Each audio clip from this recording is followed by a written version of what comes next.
নেশা পাচার রোধে ফের সাফল্য পেল পুলিশ। গোপন সূত্রের ভিত্তিতে খবর পেয়ে পুলিশ যোগেন্দ্রনগর রেল স্টেশন থেকে গাঁজা সমেত বহির্রাজ্যের 2 মহিলাকে আটক করে।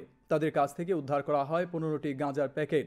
ধৃত 2 মহিলা বিহার রাজ্যের বাসিন্দা বলে জানান পূর্ব আগরতলা থানার ওসি রানা চ্যাটার্জি।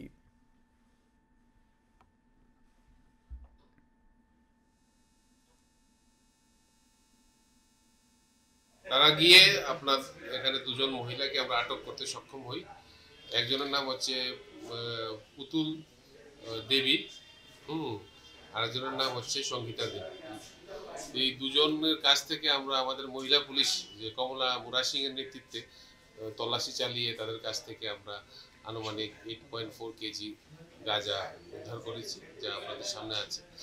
তো তাদের সঙ্গে আরো অনেকেই জড়িত আছে। এগুলি একটা চক্র যারা ত্রিপুরার এই রেল স্টেশনগুলিকে ব্যবহার করে এখান থেকে বাইরে বিহারে নিয়ে যায় গাঁজা।